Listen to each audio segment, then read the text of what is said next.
Okay, part 2, island biogeography. We are now going to substitute what we just learned about extinction and immigration into that original model. So ds dt is equal to I minus I over P times S minus E over P times S. And we can simplify this equation. We can, if we set this equal to 0, we can solve for equilibrium.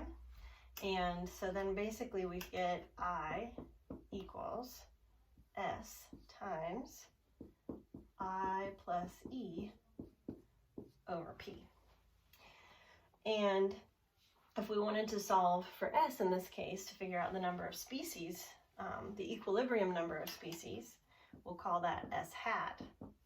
We basically we do some algebra. We figure out that S is equal to IP over I plus E. So this would be S hat is the equilibrium number of species. And what this is basically doing is putting those two lines together in one figure where we have number of species, richness on the bottom. We have starting at 0 and going up, we have the extinction curve. Starting at I, the maximum immigration rate, and going down, right down to P, we have the immigration rate curve. And at this point, this equilibrium where they come together, we get S hat. Okay, so that's the at the extinction of the immigration and extinction lines. This is a stable population, or basically a stable community of richness. And on the y-axis here, we get what's called T hat, which is called the turnover rate, the number of species arriving or disappearing per unit time at equilibrium.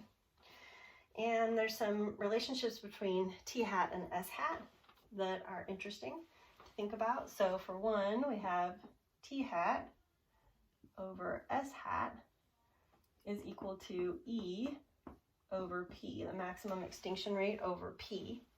And we can turn that into T hat P is equal to S hat E. Hope you can see that, yeah. And we can turn that into T hat equal to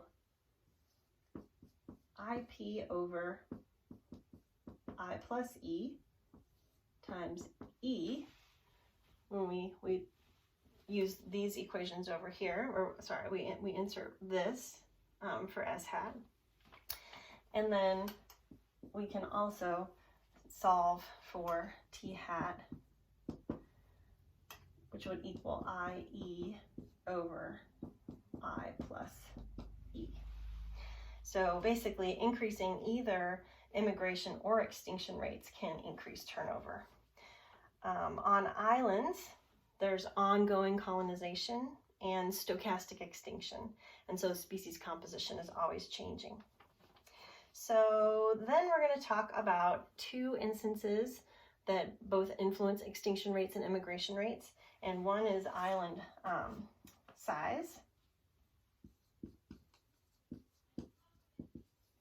and the other is island distance. So you can think about these things as true islands, or you can think about them as preserves in a landscape that's poor habitat.